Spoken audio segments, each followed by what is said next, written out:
दोस्तों, कोमल नाम की एक विधवा लड़की होती है।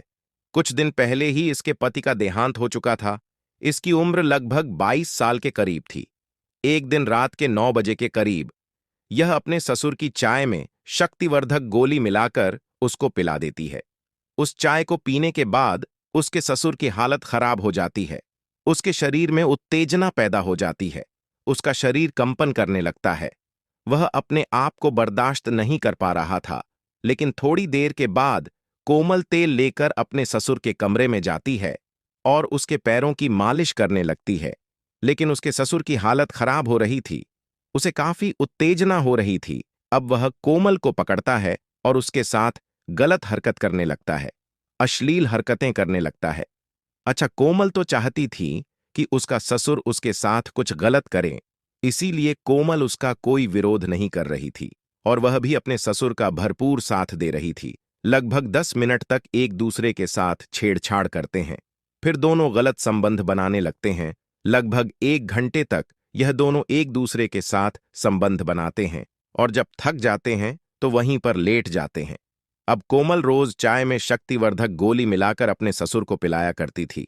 उसका ससुर अपनी बहू के साथ इसी तरह से रोज गलत काम किया करता था। अब इनका यह रोज का काम हो चुका था। लेकिन एक दिन कोमल अपने ससुर के साथ एक ऐसा कांड कर देती है जिसकी किसी ने कल्पना भी नहीं की थी। जी हां दोस्तों, आज की इस घटना को सुनने के बाद शायद आप लोगों को भी बड़ी हैरानी होगी।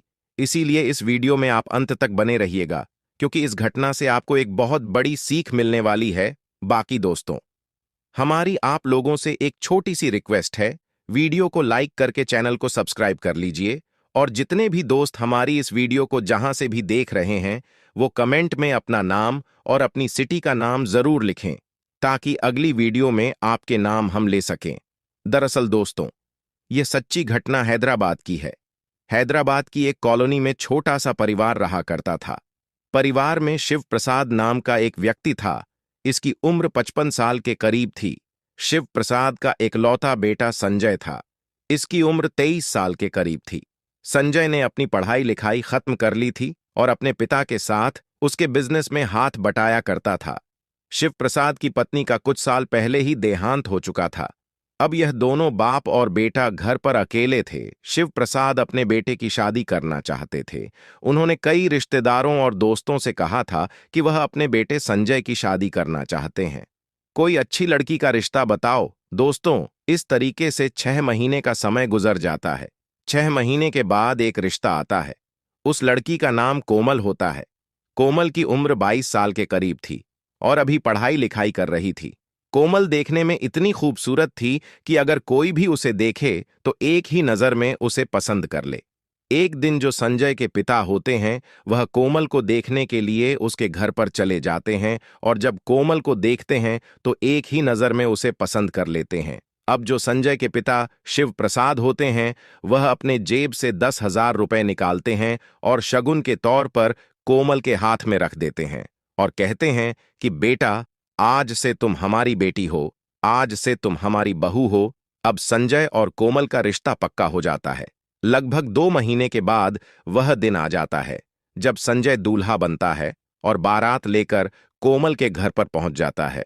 फिर संजय की और कोमल की शादी हो जाती है। अब संजय कोमल को अपनी दुल्हन बनाकर घर लेकर आ जाता है और उसके कमरे में कोमल को बैठा दिया जाता है। फिर 10 बजे के करीब उसके दोस्तों ने संजय को उसकी पत्नी के कमरे में भेज देते हैं।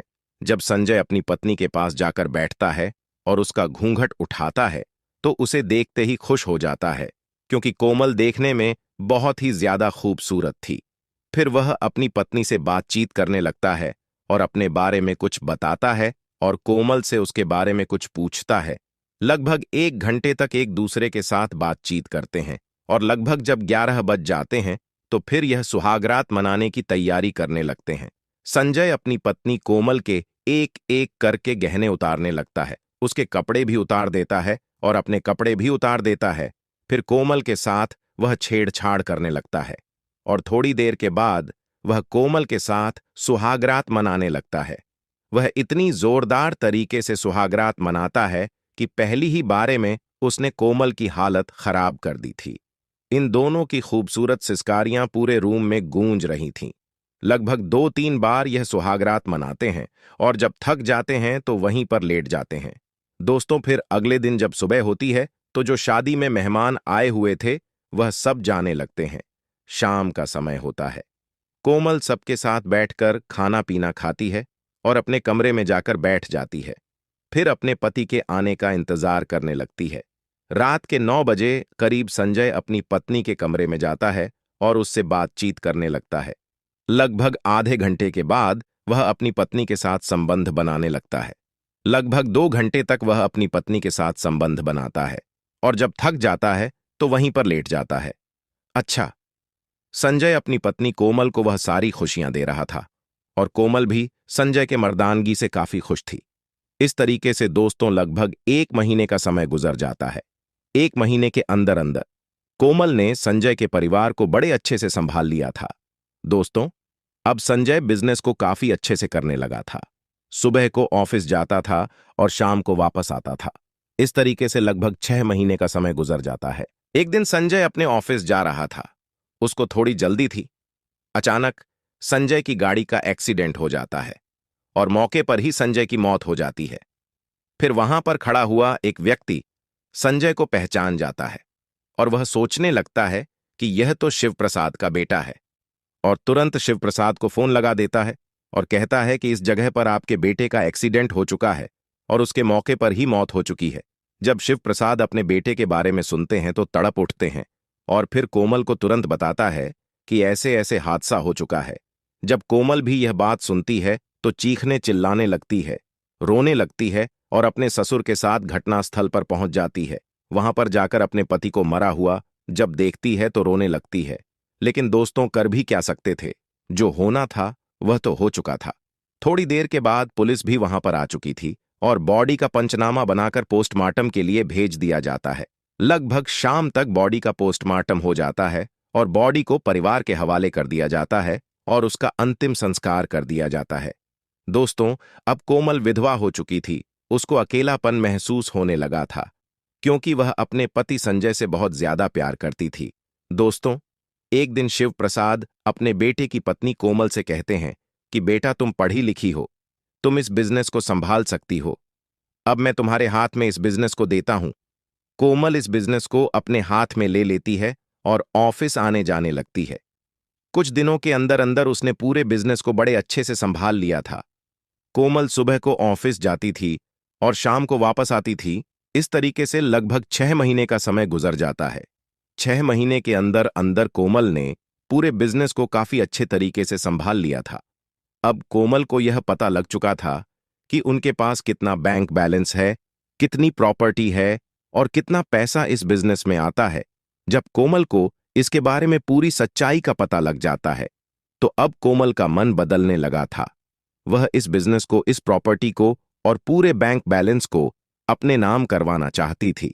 लेकिन सबसे बड़ी समस्या यह थी कि उसका ससुर अभी जिंदा था और उसके जिंदा रहते यह सब करना उसके लिए मुमकिन नहीं था।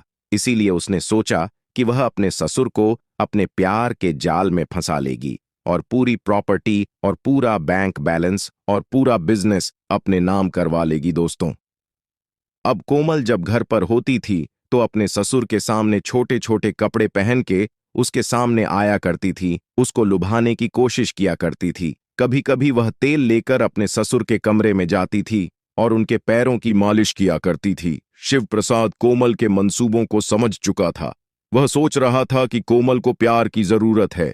एक दिन कोमल अपने ऑफिस से घर पर लौट रही थी। अचानक एक मेडिकल पर रुकती है और एक शक्तिवर्धक गोली ले लेती है और घर पर आ जाती है। रात 9 बजे के करीब वह अपने ससुर के लिए चाय बनाती है और उस चाय में शक्तिवर्धक गोली मिलाकर अपने ससुर को पिला देती है।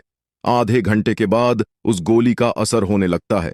अब थोड़ी देर के बाद उसके ससुर के शरीर में उत्तेजना पैदा हो जाती है। वह अपने आप को बर्दाश्त नहीं कर पा रहा था। फिर कोमल तेल लेकर अपने ससुर के कमरे में चली जाती है और उसके पैरों की मालिश करने लगती है। उसके ससुर को काफी उत्तेजना हो रही थी। देखते ही देखते वह कोमल को पकड़ लेता है और उसके एक एक करके कपड़े उतारने लगता है। थोड़ी देर के बाद वह कोमल के साथ संबंध बनाने लगता है। और इतनी दर्दनाक तरीके से संबंध बनाता है कि वह कोमल की हालात खराब कर देता है।